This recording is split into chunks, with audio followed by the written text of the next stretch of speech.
হৰে কৃষ্ণ ভাগৱত গীতাৰ 17 নম্বৰ অধ্যায়ৰ আজি আমি 11 নম্বৰ শ্লোকটিৰ পৰা পঢ়িব লৈছো আফলাকাংক্ষিভিৰ্যজ্ঞো বিধিদিষ্টো ইজ্জতে यष्टव्यामेवेति मानः समाधाय स सात्विकः।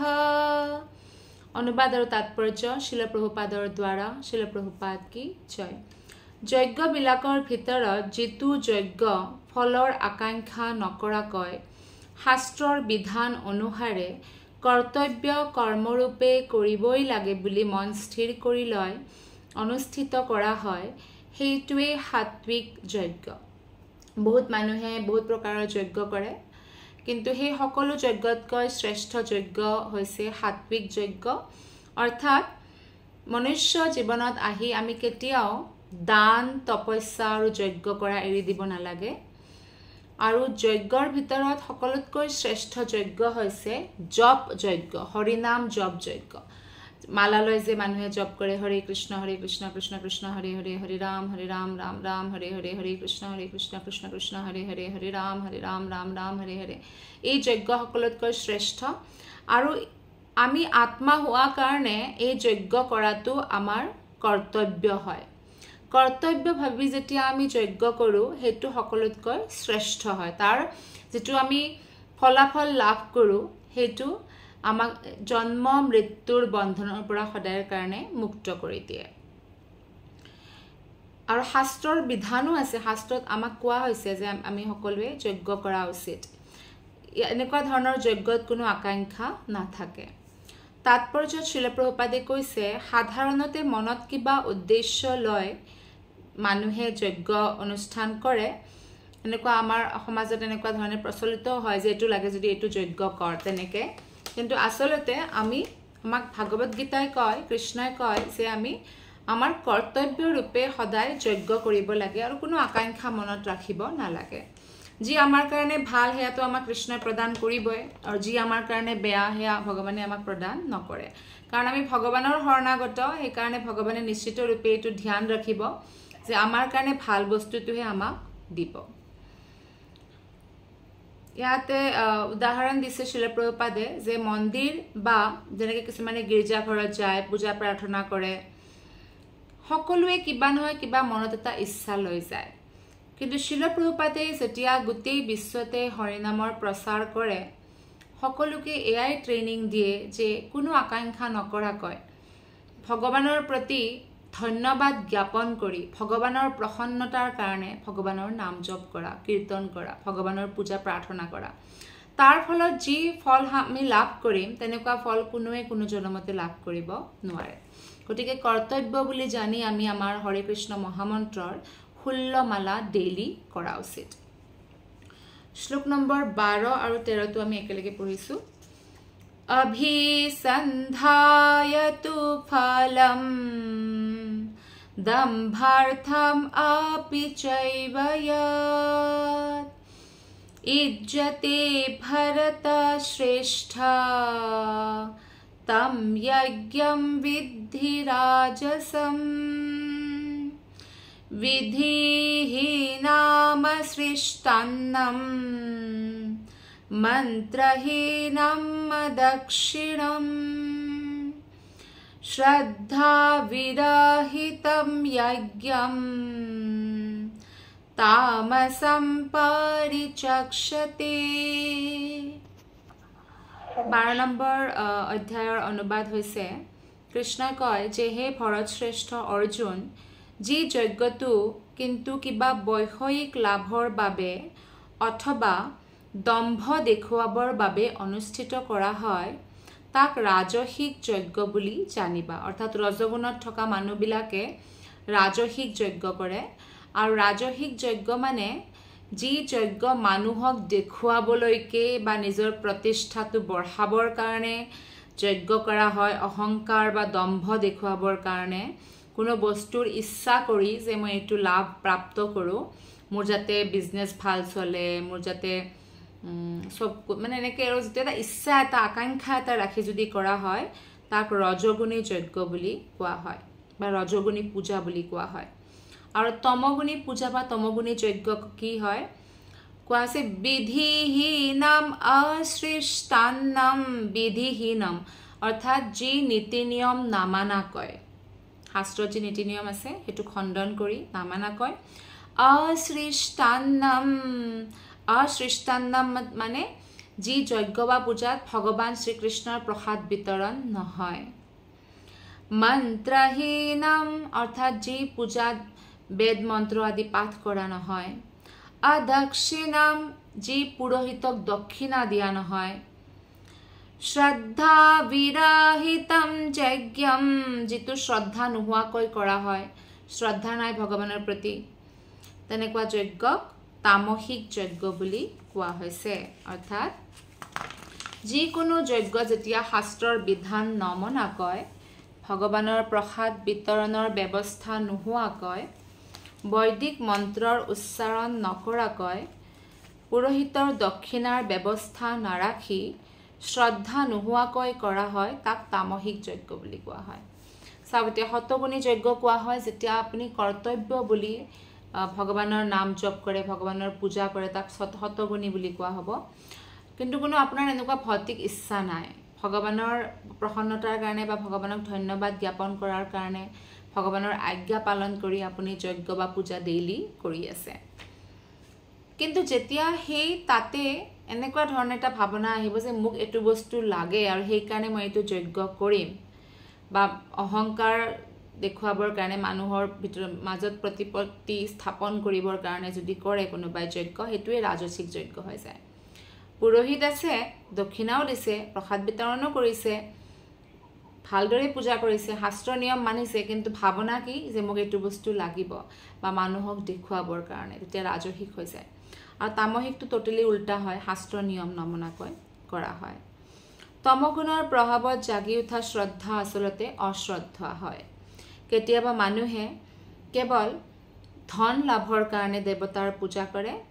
আৰু শাস্ত্ৰৰ বিধি বিধান পালন নকৰি কেৱল ধন খৰচ কৰে সেই পূজাত এনে ধৰণৰ মানুহক দেখুৱাবৰ বাবে কৰা ধৰ্মীয় অনুষ্ঠানবোৰ কৃত্ৰিম হয় আৰু এনেকুৱা অনুষ্ঠানক তামসিক অনুষ্ঠান বুলি কোৱা হৈছে শ্লোক নম্বৰ 14 দেৱদ্বিজ গুৰু প্ৰাজ্ঞা পূজনম শৌচমাৰ্জৱম ব্ৰহ্মচৰ্যম অহিংসা চ শাৰীৰম তাপ উচ্যতে এতিয়া এইটো শ্লোকত কোৱা হৈছে যে তপস্যা কি শৰীৰৰ তপস্যা কি আমি সকলোৱে শৰীৰৰ তপস্যা কৰা উচিত সকলো ধৰণৰ তপস্যা আমাক পিউৰিফিকেশ্যন কৰে পবিত্ৰতা আনি দিয়ে আমাৰ মনত ভগৱানৰ যিসকলে পূজা অৰ্চনা কৰে তেওঁলোকে যেনেকৈ গা ধুব পৰিষ্কাৰ পৰিচ্ছন্ন হ'ব ভগৱানৰ কাৰণে ফুল আনিব তুলসী আনিব বা এনেকুৱা ধৰণৰ বহুত ধৰণৰ সেৱা কৰে ভগৱানৰ কাৰণে ভোগ বনাব তো এইদৰে নিজৰ শৰীৰক কষ্ট দি হ'লেও তেওঁলোকে ভগৱানৰ কাৰণে বহুত বস্তু যোগাৰ কৰে পূজা অৰ্চনা কৰে হেতু শাৰীৰিক তপস্যাৰ ভিতৰত পৰিব বা যিয়ে ব্ৰাহ্মণ বা ভক্তসকলৰ সেৱা কৰে কষ্ট কৰি হ'লেও শৰীৰে অলপ কষ্ট পালেও তেওঁলোকে সেৱা কৰে হেতু শাৰীৰিক তপস্যা হ'ব আধ্যাত্মিক গুৰুৰ যি সেৱা কৰে আমি আমাৰ জীৱনত এজন আধ্যাত্মিক গুৰু প্ৰাপ্ত কৰাৰ কাৰণে কৃষ্ণক দিনে নিশাই প্ৰাৰ্থনা কৰিব লাগে আৰু যেতিয়া সেই আধ্যাত্মিক গুৰু আমি প্ৰাপ্ত কৰোঁ যি প্ৰামাণিক হয় তেওঁৰ আমি সেৱা কৰিব লাগে আৰু সেই সেৱাকো শাৰীৰিক তপস্যাৰ ভিতৰত গণনা কৰা হৈছে পিতৃ মাতৃ আদি জ্যেষ্ঠজন আৰু জ্ঞানী লোকৰ পূজাকো শাৰীৰিক তপস্যা বুলি কোৱা হৈছে মাক দেউতাকে জন্ম দিছে গতিকে মাক দেউতাকৰো বুঢ়া কালত যি সেৱা কৰে সৰলতা সিম্পলিচিটি ৰাখি পিনে নিজৰ জীৱন যাপন কৰাটো হেতু শাৰীৰিক তপস্যা হয় ব্ৰহ্মচৰ্য মানে সন্তান জন্ম দিয়াৰ কাৰণে কেৱল জননেন্দ্ৰিয়ৰ উপযোগ কৰি আৰু বাকি সময় তেওঁলোকে ভগৱানৰ মানে ভক্তি বা পূজাতে নিজকে নিযুক্ত ৰাখে আৰু অহিংসা তাক শাৰীৰিক তপস্যা বুলি কোৱা হৈছে ইয়াতে প্ৰভুপাদে কৈছে যে ইয়াতে যাৰ যাৰ কথা বৰ্ণনা কৰা হৈছে সকলোকে যথোচিত সন্মান আমি দেখুৱাব লাগে আৰু বিবাহিত মানুহৰ বাহিৰে কোনেও যৌন সম্পৰ্কত লিপ্ত হ'ব নালাগে কাৰণ কেৱল গৃহস্থৰ কাৰণেহে পতি পত্নীৰ সম্বন্ধ এলাউড হয় শাস্ত্ৰত আৰু বাকিবোৰৰ কাৰণে নহয় ব্ৰহ্মচাৰী বানপ্ৰস্থী বা সন্ন্যাসীৰ কাৰণে নহয় শ্লোক নম্বৰ 15ত কোৱা হৈছে अनुद्वेगाकरं वाक्यं सत्यं प्रियाहितं च यत् स्वाध्यायाभ्यासनं चैव वाङ्मयं ताप उच्यते जी কথাই আনৰ মনত উদ্বেগ নজন্মায় जितु सत्य श्रुति मधुर अथच हितकर तेने कथार उच्चारण और नियमिया वेद अध्ययনৰ অভ্যাসকে বাচিক তপস্যা বুলি কয় বাচিক মানে বচন কোৱা নহয় যে BMW body mind work मनसा वाचा कर्मणा कर्मणा মানে শৰীৰেৰে কোৱা কৰা वाचा মানে বচনেৰে কোৱা মানুহক যেতিয়া আমি কথা পাতো হে আমাৰ কথাৰে কাৰো মনত যাতে উদ্বেগৰ বা সৃষ্টি নহয় এনেকুৱা মানে একদম অন্তৰত লাগা কথা আমি কৈ দিব নালাগে তেতিয়া হেতু তপস্যা নহব হেতু পৰা আৰু পাপৰহে সৃষ্টি হ'ব গতিকে আমি এনেকুৱা অভ্যাস ৰাখিব লাগে যে আমাৰ কথাৰ পৰা যাতে কাৰো মনত উদ্বেগ নজন্মে আৰু সদায় আমি সত্য কথা কওঁ ভগৱানৰ বিষয়ে কথা কওঁ মানুহৰ যে কাণৰ শুনি পিনে ভাল লাগে এনেকুৱা কথা কওঁ মানুহৰ হিতৰ কাৰণে যে আমি কথা কওঁ আৰু নিয়মিয়া অধ্যয়ন কৰো আমি ভাগৱত গীতা ভাগৱতম এইবিলাক আমি অধ্যয়ন কৰো তাকে বচনৰ তপস্যা বুলি কোৱা হৈছে যেতিয়া আমি যেনেকে ভগৱানৰ বিষয়ে আলোচনা কৰি আছো অধ্যয়ন কৰি আছো এটো বাচিক তপস্যা বুলি কোৱা হয় তাৎপৰ্য শিল প্ৰভুপাদে কৈছে যে আনৰ মনত দুখ দিয়াকৈ কোনো কথা ক'ব নালাগে এজন শিক্ষকে অৱশ্যে শিক্ষা দিবৰ কাৰণে কেতিয়াবা শিষ্যসকলক বা ছাত্ৰসকলক কিছুমান অপ্ৰিয় কথা ক'ব পাৰে যে তোমাৰ এটো ভাল নহয় তুমি কমিউনিকেশ্যন স্কিল ভাল কৰা তোমাৰ মেথছত ভাল নম্বৰ নাহে কিন্তু হেতু তেওঁক দুখ দিবৰ কাৰণে কৰা নাই মানে হেতু সন্তান্তিক বা ছাত্ৰটোক আৰু ভালৰ কাৰণেহে কৰিছে গতিকে মাক দেউতাকে বা শিক্ষকে যদি কেতিয়াবা এনেকুৱা অপ্ৰিয় কয় হেতু বেলেগ কথা কিন্তু জানি বুজি যদি কোনোবাই নিজৰ বেলেগৰ মনত দুখ দিবৰ কাৰণে কথা কয় হেতু কিন্তু হসাকে মানে ৰিএকশন হৈ যায় কাৰণ আমি এনেকে চেষ্টা কৰিব লাগে যে আমাৰ বচন সদায় মধুৰ হয় আৰু আনৰ হিতকৰ হয় আৰু কেতিয়াও অনৰ্থক কথা কৈ থাকিব নালাগে যেটো কথা নকলেও হয় হেতু কথা আমি পাতিব নালাগে আৰু আমি শাস্ত্ৰৰ বিষয়ে আলোচনা কৰিব লাগে যাৰ দ্বাৰা বেলেগৰো লাভ হয় শ্লোক নম্বৰ 16 मनः प्रसादः सौम्या त्वं मौनमात्मविनिग्रह भावसंशुद्धिरित्येतत् तपोमानसमुच्यते মনৰ প্ৰসন্নতা মনৰ অকপটতা মৌন ভাৱ আত্মসংযম আৰু সত্য শুদ্ধি এইবিলাকক মানসিক তপস্যা বুলি কোৱা হয় শৰীৰৰ তপস্যা আমি দেখিলো মানে আমি পৰিশ্ৰমেৰে যি সেৱা কৰো তাক শৰীৰৰ তপস্যা বুলি কোৱা হয় আৰু বচনৰ তপস্যা হয় ভগৱানৰ বিষয়ে যেতে আমি কথা পাতো অনৰ্গল বেকাৰ কথাবোৰ পাতি নাথাকো আৰু মনৰ তপস্যা হৈছে মনটোক সদায় প্ৰসন্ন ভাৱত ৰাখা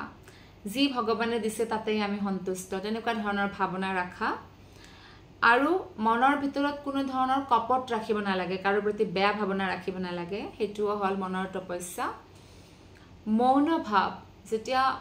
একো মানে হে নাই তেতিয়া মৌন হৈ থাকিব লাগে আত্মসংযম মনত বহুত বিধৰ ইচ্ছা আহিব কিন্তু সদায় নিজকে সংযত কৰি ৰাখিব লাগে মনটোক আৰু মনৰ শুদ্ধিৰ কাৰণে নিৰন্তৰ হৰি নাম জপ কৰিব লাগে এইবোৰ হৈছে মানসিক তপস্যা তাৎপৰ্য শিল প্ৰভুপাদে কৈছে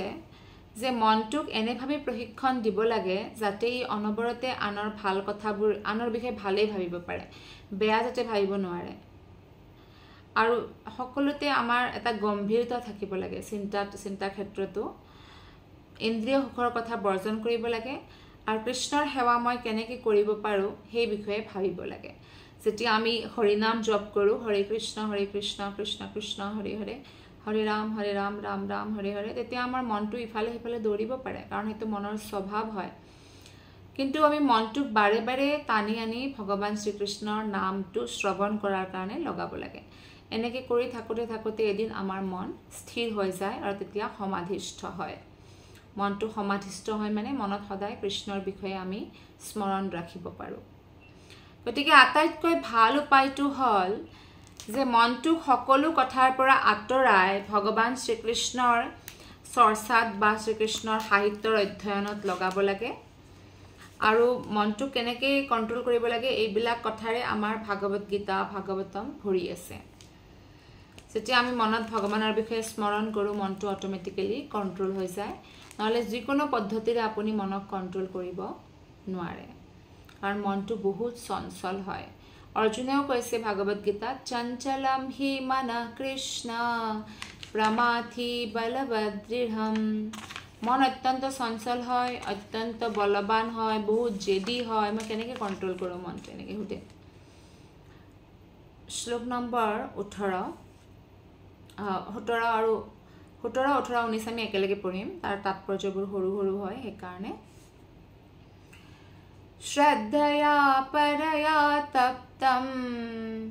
তপস্তত্ৰিবিধম নरै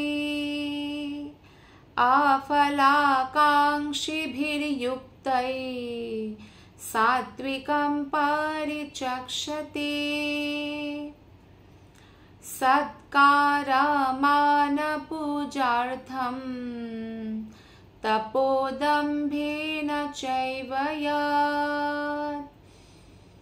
क्रियते तदिह प्रोक्तं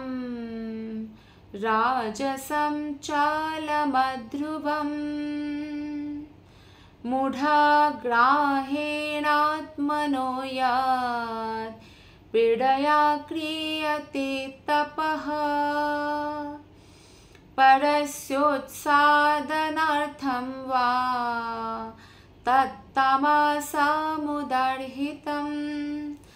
যেতিয়া ফলৰ বাবে ইচ্ছা নকৰা মানুহসকলে পৰম শ্ৰদ্ধাৰে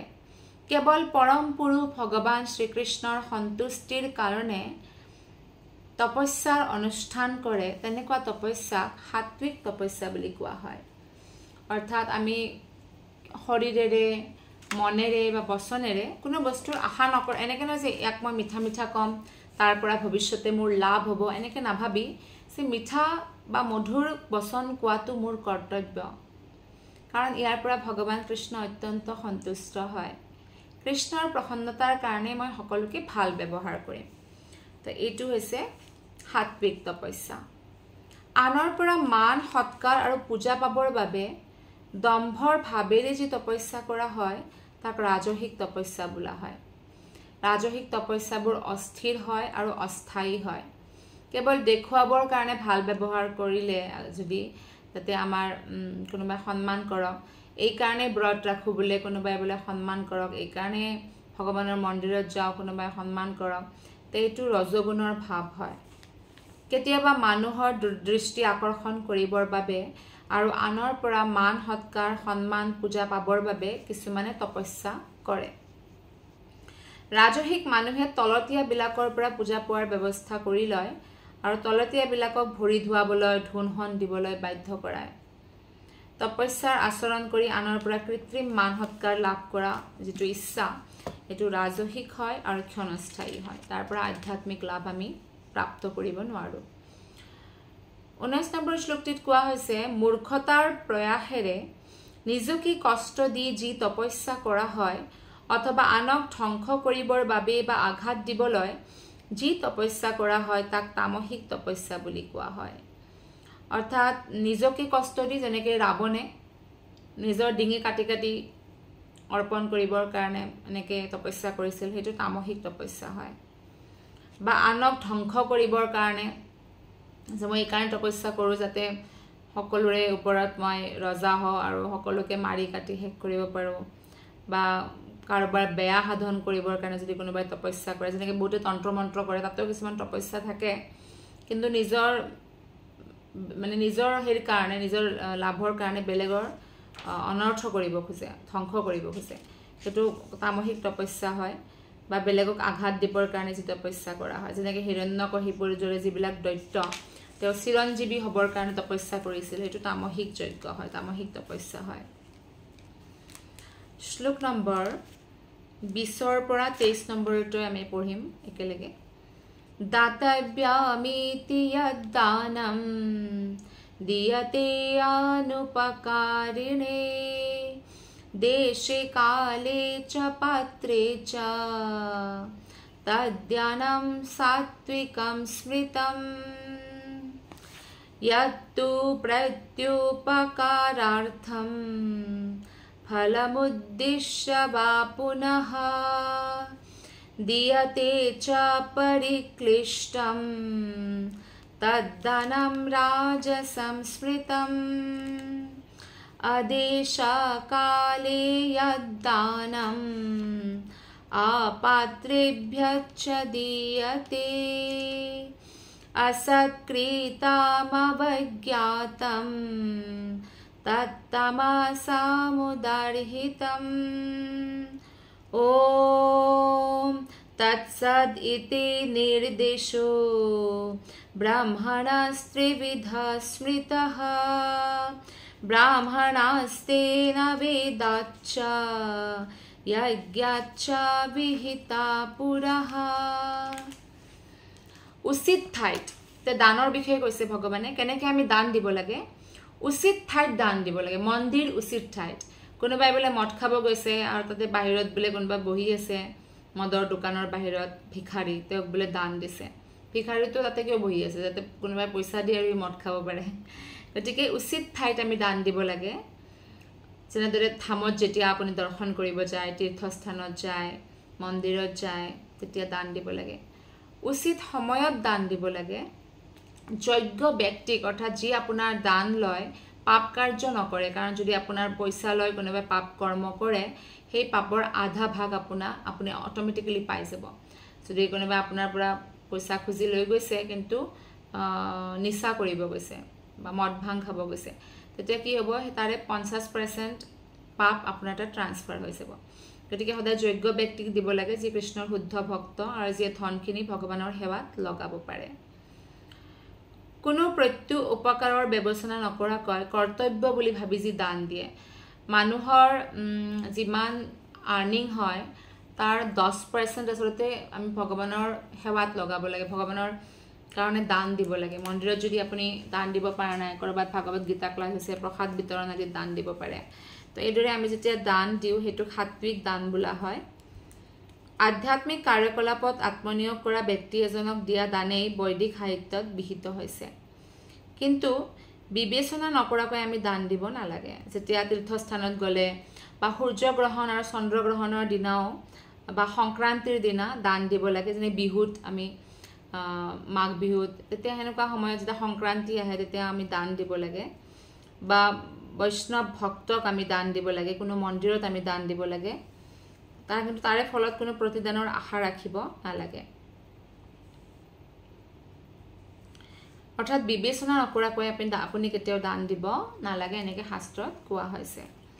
যিটো দান প্ৰত্যু উপকাৰৰ আশাত দিয়া হয় যে মই এইখিনি মাটি দান দিলো কিন্তু এই স্কুলখন মোৰ ককাৰ নামত বনাব লাগিব এইটো হৈছে ৰাজসিক দান কিবা এটা ফলৰ লাভত তেওঁ দান দিছে কিন্তু মন্দিৰত যেতিয়া বহুতে মানে মন্দিৰবোৰ যে বান্ধিছে মানুহেইটো দান দিছে কিন্তু তাৰ ফলত তেওঁলোকে এনেকৈ কোৱা নাই যে মন্দিৰটোৰ আমাৰ নামত হ'ব লাগিব গতিকে এনেকুৱা ধৰণৰ যেতিয়া আশা নকৰাকৈ দান দিয়া হয় ভগৱানৰ কাৰণে সেইটো সাত্বিক দান বুলি কয় কেতিয়াবা স্বৰ্গ ৰাজ্য লাভৰ বাবে দান দিয়ে কিছুমানে যে মই যাতে স্বৰ্গ পাওঁ আৰু কেতিয়াবা বৰ মনোকষ্টত দান দিয়া হয় যে মই ইমানখিনি দান দিলোঁ এনেকৈ পস্তাই অনুতাপ কৰে বাধ্যত পৰি কি ডাঙৰে কৈছে যে দান দি দি দি দি সেই খুজিব আহিছে জন্মাষ্টমী আৰু দিবৰ মন নাই তথাপিও দিব লগা হ'ল এনেকুৱা ধৰণৰ দান এনেকুৱা দানৰ আচলতে সম্পূৰ্ণ ফল পোৱা নাযায় এনে বহুতো দানশীল প্ৰতিষ্ঠান আছে যিবিলাকে ইন্দ্ৰিয় সুখত লিপ্ত অনুষ্ঠান কিছুমানত দান দিয়ে গতিকে বেষ্টত তেনেধৰণৰ দানৰ বিধান নাই দান আমি দিব লাগে ভগৱানৰ ভক্তিত উৎকৰ্ষ লাভ কৰিবৰ কাৰণে নহলে ৰাজসিক দান হৈ যায় যেতি কিবা ইচ্ছাত আমি যদি দান দিও 22 নম্বৰ শ্লোকত কোৱা হৈছে অপবিত্ৰ ঠাই যেনেকৈ মই উদাহৰণ দিলো যে যত মদ খোৱা হয় বা বেশ্যাবৃত্তি কৰা হয় তাতে বোলে দান দিছে তাত দান দিব নালাগে কোনোবা যদি অনুচিত সময়ত দান দিয়ে অযোগ্য ব্যক্তিক বা যথোচিত মান সৎকাৰ নকৰাকৈ অবজ্ঞাৰ ভাৱেৰে দান দিয়ে তাক তামসিক দান বুলি কয় মাদক দ্ৰব্য সেৱন অৰ্থাৎ নিচা জুৱা খেল আদিত দান বৰঙণি আগবঢ়াই উৎসাহ নিদিবৰ বাবে ইয়াত কোৱা হৈছে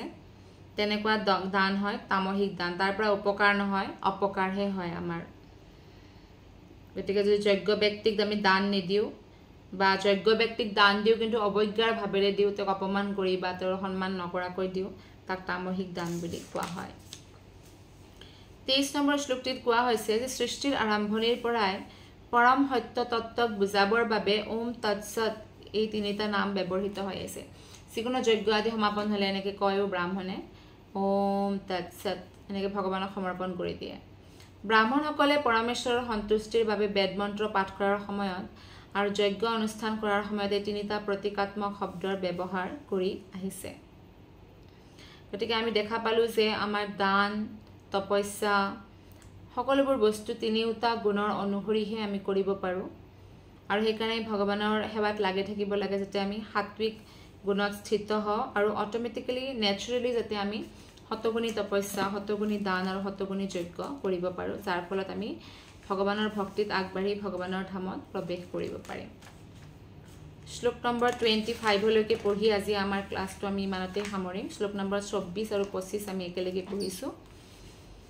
तस्माद् ओमित्युदार्हित्या यज्ञदान तपः क्रियः प्रवर्तन्ते विधानोक्तः सततं ब्रह्मवादिनं तदित्यानाभिसन्धाय फलं यज्ञ तपः क्रियः दान क्रियाच्च विविधः क्रियन्ते मोक्षकांक्षिभिः গতিকে পৰম তত্ত্ব লাভ কৰাৰ উদ্দেশ্যে অৰ্থাৎ ভগৱানৰ প্ৰেম লাভ কৰাৰ কাৰণে কৃষ্ণৰ ভক্তিৰ কাৰণে আধ্যাত্মবাদী সকলে শাস্ত্ৰৰ বিধান অনুসাৰে সদায় ওম শব্দৰ উচ্চাৰণ কৰি যজ্ঞ দান আৰু তপস্যাৰ অনুষ্ঠান কৰাৰ প্ৰথা চলি আহিছে সকলোবোৰ বেদ মন্ত্ৰতে ওম আছে আৰু হৰে কৃষ্ণ মহামন্ত্ৰতো ওম আছে হৰে কৃষ্ণ মহামন্ত্ৰত কেৱল ওম বুলিয়েই নহয় বেদৰ যিমান মন্ত্ৰ আছে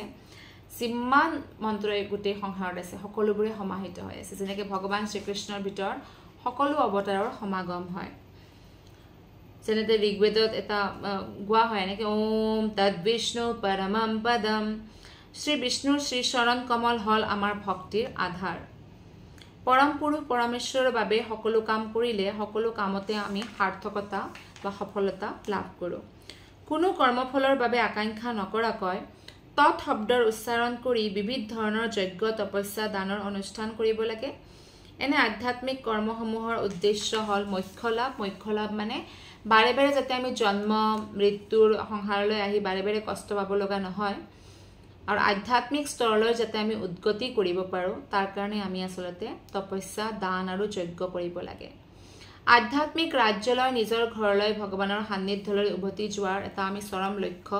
বুলি হেতু আমি শাস্ত্ৰৰ পৰা বুজিব লাগে আৰু জানিব লাগে আৰু সেই মতে আমি কৰ্তব্য পালন কৰিব লাগে জন্মৰ কষ্ট বহুত কষ্ট হয় কপিল মুনিয়ে মা দেৱাহুতিক কয় যে কেনেকৈ সন্তান দিয়ে মাকৰ গৰ্ভত কষ্ট পায় মাকে যিমান কষ্ট পায় তাতকৈ বেছি কষ্ট পায় কাৰণ মাকৰ গৰ্ভত তাক মল মূত্ৰৰ ভিতৰত ৰাখা হয় তাত বহুত পোক থাকে পোকে কামুৰে কষ্ট পায় মাকৰ গেষ্ট্ৰিক হলে গেষ্ট্ৰিকৰ সেই এচিডবোৰে তাক শৰীৰটোক জ্বলাই তোলে তাত কষ্ট পায় মাকে যদি কিবা খাব নলগা বস্তু খাইছে তেতিয়া তাৰ পেটত বিষ হয়, তাৰ শৰীৰত বিষ হয়, বাৰে বাৰে মূৰ্ছিত হৈ যায় বাচ্চাটো। আৰু জন্মৰ হোৱাৰ সময়ত এটা বায়ুৱে তাক ঠেলি দিয়ে যাতে সি জন্ম ল'ব পাৰে, কিন্তু ইমান সৰু ঠাইৰে যেতিয়া সি ওলায় তেতিয়া তাৰ ডিঙি একদম সেই হৈ যায়, অলপ সময়ৰ কাৰণে উশাহ ল'ব নোৱাৰে। সেইকাৰণে কিছুমান সন্তান মৃতও উৎপন্ন হয়, উশাহ সেই সময়ত মৰে যি সময়ত ওলাব লগা হয়, বা কিছুমানে ছাৰ্ভাইভাৰ হয়, বাচে। যেনেকৈ আমি যেনেকৈ জন্ম হৈছোঁ, সকলো এই কষ্টবোৰৰ মাধ্যমেৰে আমি জন্ম হৈছোঁ। আৰু জন্ম হোৱাৰ পিছতো সৰু বাচ্ছাটোৱে ক'ব নোৱাৰে যে তাৰ ভোক লাগিছে নে ঠাণ্ডা লাগিছে নে গৰম লাগিছে, মহে কামুৰিছে নে পোকে কামুৰিছে। সি কান্দে, তেতিয়া কান্দি মানে মানুহবোৰে বুজি নাপায় কি হৈছে কি হোৱা নাই। আৰু কেতিয়াবা এনেকুৱা হয় ভোক লাগে কিন্তু হয়তো দাইমা বা মাকে ভাবিছে যে পেট বিষাইছে নেকি বুলি ঔষধ খুৱাই দিয়ে, যিটো